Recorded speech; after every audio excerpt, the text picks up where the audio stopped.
To the 8th story and the final story. This is called Utah Murder-Suicide. In September of 2014, a Utah teen returned to his home to find his parents and 3 siblings dead.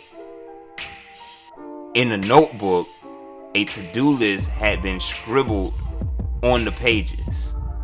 The list looked as if the parents were ready to go on vacation. Items such as feed the pets and find someone to watch after the house were written. The Salt Lake Turbine, I believe that's Turbine, reported. Or Tribune. I'm butchering names. Forgive me, y'all. It was reported that that's what they said was written on the to-do list, was feed the pets and find someone to watch after the house. You know, normal things you would try to make sure you have done before you go on vacation, right? It appeared to be murder-suicide, but there was no suicide note. No prior indications that they would do this. No explanation. Police could not figure out why 2 parents would kill themselves and 3 of their 4 children. For a year, no one knew exactly what happened to the family or what would drive the parents to do something so unthinkable. In January, police released more chilling details in the case. According to accounts from family members and an investigation by police, the parents were driven by a belief that the apocalypse was coming, an obsession and an obsession with a convicted killer. According to accounts from family members and an investigation by police, the parents were driven by a belief that the apocalypse was coming and an obsession with a convicted killer. So they believe, what year was this? 2014? What apocalypse was coming? I don't even remember hearing anything about the world ending in 2014. But they were also obsessed with a convicted killer. As the Washington Post reported, friends and family told police that the parents were worried about the evil in the world and wanted to escape a pending apocalypse. Oh, so they just believed it was going to be the end of the world. But most assumed they just wanted to move somewhere off the grid. Investigators also found letters written by Christy Strack to one of the state's most infamous convicted killer, Dan Lafferty, who was convicted in the 1984 fatal stabbing of his sister-in-law and her 1-year-old daughter. According to trial testimony, he killed the victims at the order of his brother, Ron Lafferty, who claimed to have been a revelation from God. The story became a book called Under the Banner of Heaven. Police said Christy Strack became friends with Dan Lafferty, and she and her husband even visited him in prison. So pretty much what we have here is somebody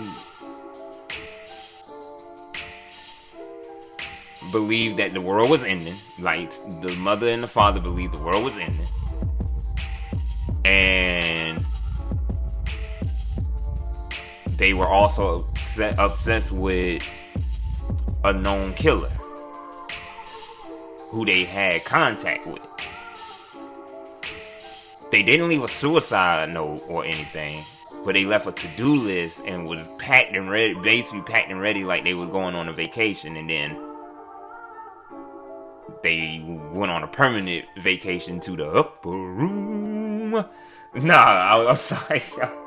I'm sorry to make jokes. I have to do that when things get awkward for me because I'm conflicted about a lot of this in this story. It's like, this is some deep stuff here.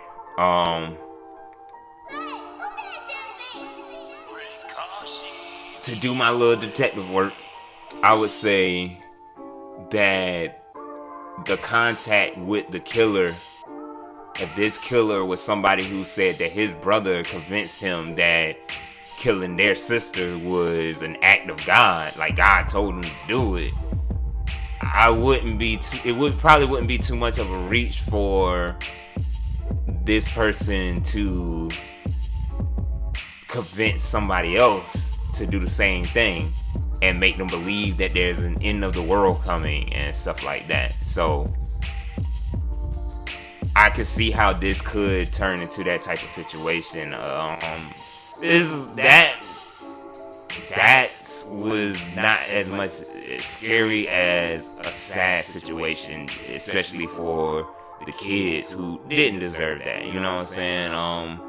The family obviously got mixed up in some type of stuff. The mom and dad obviously got mixed up in some bad stuff, and the family did not deserve that. So to the young man who came home to find his family dead like that, man, I'm sorry you had to go out. You had to find that, you know, and my prayers go out to you, man. I know it probably don't mean, I don't know if it means a lot, but just prayers go out to you, man. That wasn't really too much of a scary story.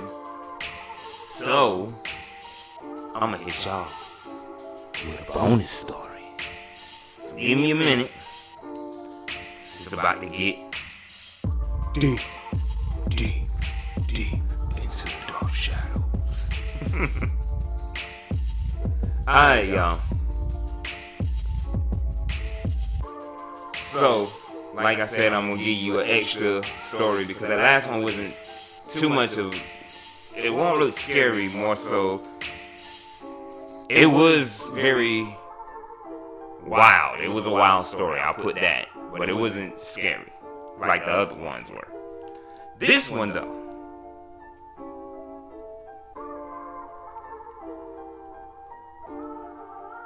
this one is called, so the bonus story is called The Phone Stalker. In 2007, ABC News documented a series of cell phone calls to families with terrifyingly specific death threats. The unidentified callers knew exactly what families were doing and what they were wearing. What in the scream is going on here? The families say the calls come in at all hours of the night, threatening to kill their children, their pets, and grandparents. Voicemails arrive, playing recordings of their private conversations, including one with a local police detective. Oh shit, wait, hold up. So not only were these people calling them and leaving threats, they were leaving voicemails of recordings of phone calls that the family were having with police detectives. The caller knows, the family said, what they're wearing and what they're doing. And after months of investigating, police seemed powerless to stop them. This went on with the Kukinau family, the KK family, for months, who reported a caller with a scratchy voice threatening to slit their throat. When the Furchess Washington police tried to find the culprit, the calls were traced back to the KK's own phone, even when they were turned off. The calls were coming from their own cell phones, even when the phones were turned off. It got worse. How could it get worse than that? This person is calling you from your phone, knowing everything you're doing, what you're wearing, knowing everything about your family, sending voicemails of you talking to the police. And it gets worse. This is screen times 10.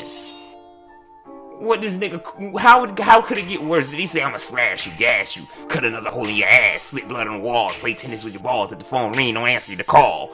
Y'all remember that scary movie? But I was just saying, like, how could it get worse? It got worse. The KKs and two other Furcrest, I don't know why I was saying it all wrong. Furcrest families told ABC News. So it happened to two other families. I guess it's been happening to two other families as well. That they believe the callers are using their cell phones to spy on them. They say the hackers know their every move, where they are, what they're doing, and what they're wearing. The callers have recorded private conversations the families and police said, including meetings with local detectives. So this has happened to multiple people, and they believe it's a hacker. And that's probably the most believable situation, but it's like, it's still scary, because it's like, if it was a hacker, how did this person know what they were doing and what they were wearing? Because this is 2007. Were the cameras even good back then? I need to find out. Hold on. When did let's see.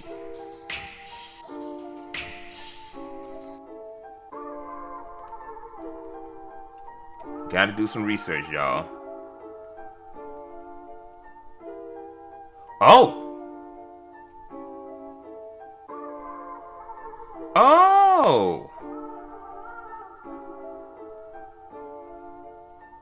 So ironically, the first iPhones came out in 2007 as well. So it is.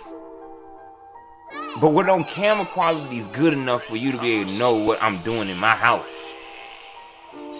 But the weird... Okay, so where the weird part kicks in is the mention of them recording... The mention of them recording your private conversations and playing it back to you in a voicemail. That's a weird part to me. But another weird part to me, that was very weird to me, is the situation of the phone calls happening even when the phones were off. And not only were the phone calls still happening when the phones were off, it was from their phone. And I get how hackers can work. I don't know how powerful hacking was in 2007. You know, I was alive, but I was around, but I wasn't really thinking about tech stuff at that time. I think I was 2007. How old was I in 2007? Let me see. Jesus Christ. I'm doing math and everything. Oh, I was 16. Oh yeah, I was 16. I was out in the streets, doing street stuff.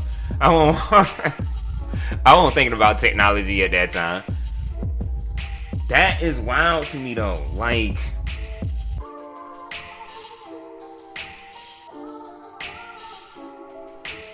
that was creepy. That reminds me of a story that my ex told me. My ex-wife, she told me this story that one time her and her siblings and I think it was like a few friends, like friends of the family, they were at home. Their parents were gone, so they were home by themselves. I think it was late.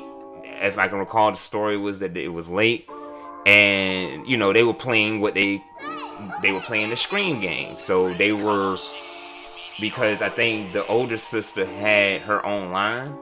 Like her older sister had her own line, so they were calling each other from the house, like inside the house, calling each other and pretending they're doing the Scream movie. Do you like scary movies type stuff? You know what I'm saying? After they were done doing that, they said the phone rung. And when the phone rung, it played back every single thing that they were saying to each other. It was a recording of what they said to each other, playing back to them in real time. They were terrified. And I believe it was part to that story where because they were I think they were upstairs when this was happening, so they cut everything off downstairs.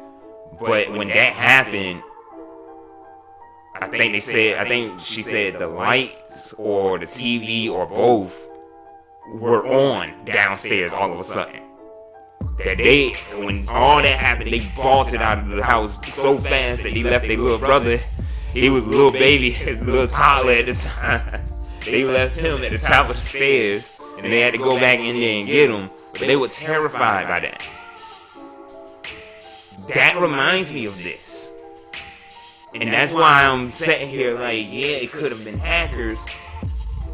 But something like that happened to her, and it wasn't like a hacking type of situation. It played their own voice back to them. Which reminds me of how that story mentioned that there was recordings of their conversation with the police. That is mad creepy, y'all. So I gave y'all like 9 stories. That was a bonus story. Then I also gave you my own experiences, my brother's experiences, and my ex-wife's experience. I gotta go and talk to her more about it. So if I learn more about it, I'll be able to tell y'all more. Y'all can hit me up in the comments. Follow me on Instagram at aggression757 is my main page. You can follow my producer page if you're into music and you like the theme song that you're hearing here, which is also used in my other content from the past, Face Your Fears. If you like that, you can follow me at Rinkashi Meteore 757. That is at RINKASHIM.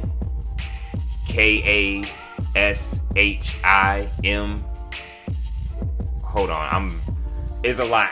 I gotta look it up. I'm sorry. That name, it was a ninja generated name that I came together picking it out. Is RINKASHIMIDORI 757. Rinkashi Meteore. I'll probably have it written at the bottom. That's for my producer page. You want to follow the DriftWitMe broadcast page on Instagram. That's I don't know why I'm about to say at aggression. I got too many Instagrams, y'all. That's at DriftWitMe_broadcast. So it's all DriftWitMe is all one word, and it's DriftWit is WIT. And not WITH. DriftWitMe_broadcast. And you can follow me up there. You can inbox me there. Tell me your ghost stories. Or if you want to know more about the experience that my ex went through, I'm gonna talk to her and try to get more, because we're still best friends. So I'm gonna talk to her and get more information on that. Maybe she might even give me some more ghost stories. Y'all might get some bonus episodes. Who knows? This has been fun, man. It's been real fun. I can't wait till y'all get to see all this, man. I hope y'all enjoyed this. I hope I ain't scared y'all too much, or at least freak y'all out too much, because a lot of it, some of the stories wasn't too scary, but some of it was like wild and crazy, like unbelievable type stuff. So anyway, I would like to thank y'all. Thank y'all for drifting with me. It means so much to me to have y'all here listening to me going on for a while about these stories. Like I said, I'm gonna cut them up into 8 little episodes for y'all. And I hope y'all enjoy it for your spooky season. I hope you add it in with your scary movies and your Halloween parties. I hope y'all are all getting all dressed up, but I hope y'all are all being safe out there. If you got kids and you going trick-or-treating, I hope that you stay safe out there. I appreciate everything that y'all are doing by coming through to watch this. If you like it, please like it, share it, comment, tell your friends about it. Like, let everybody know. That kind of freaked me out because Siri started talking and she said, and that, I don't know if that picked up on the mic, but that scared the hell out of me for a minute. Too much scary stories being told, y'all. But yes, please like, comment, share with your friends. Tell them about this. This is something that I want to do. This is something I'm doing for spooky season.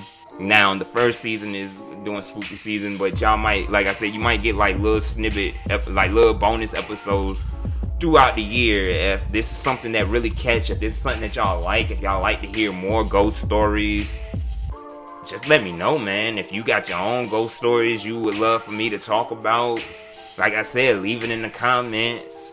I appreciate everything. I appreciate every viewer, even if it's 10 to 100 to 200 to however many. I appreciate every last one of y'all. I'm also those who do know, who are subscribed to my channel, know that I'm also a gamer as well. So y'all will see me play a couple of games. I usually would be playing scary games during Halloween, but I kind of got a lot going on right now.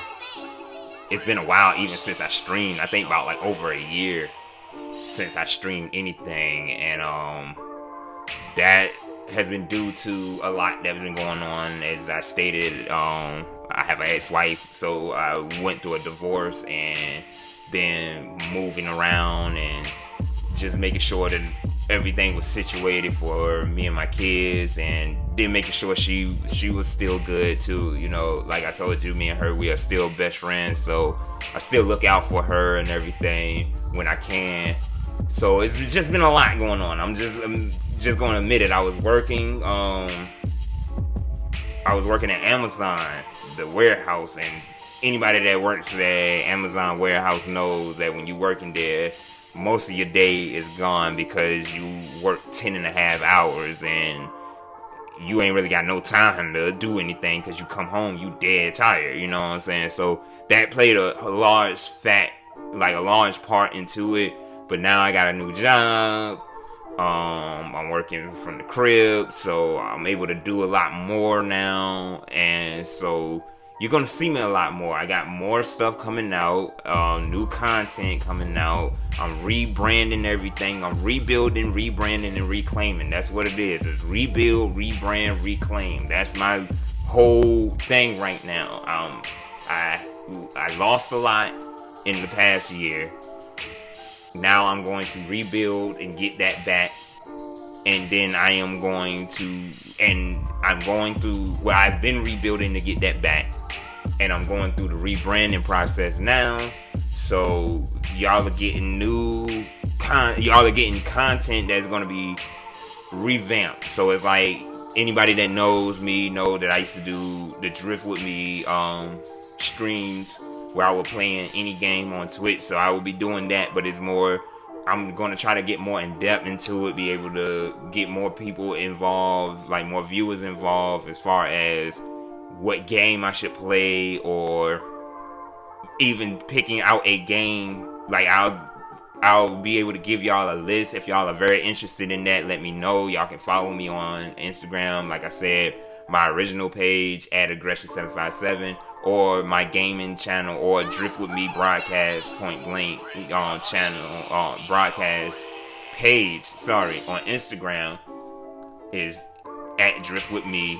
Wit is WIT. Drift With Me, all one word, _broadcast. And y'all can follow me on there for sure, and y'all can DM me and let me know, like, y'all can DM me so we can get like a conversation going, get to know each other, and I can give y'all like a list of games that I do have, and y'all can tell me what y'all want to see me play. I got a lot of games on my PS5. And then I also have a game system that plays all of the old school games, from arcade systems all the way up to the PSP. So I got a few games in the cut, more than a few games in the cut. If there's any old school games y'all want to see me play, that will be a part of my new content. If y'all seen the promotion on my page, on both my Instagrams, my main Instagram and my Drift With Me Instagram,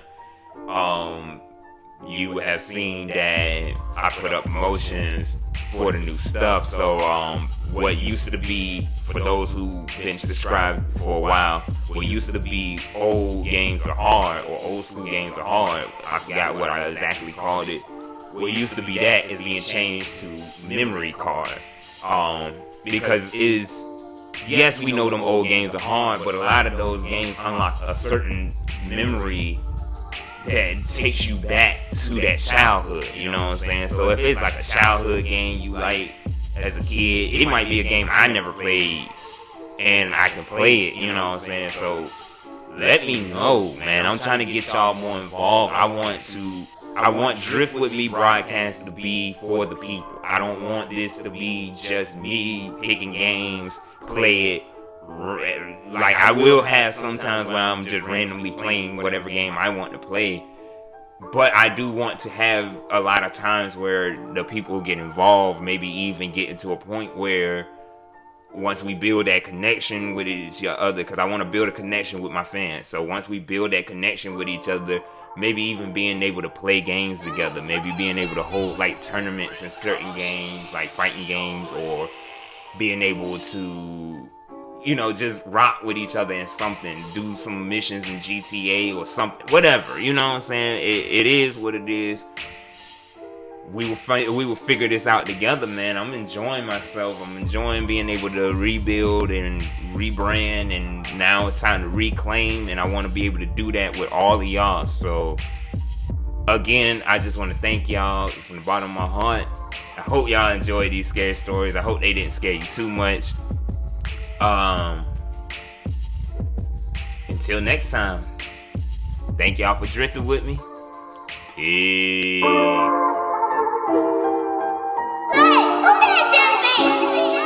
Caution.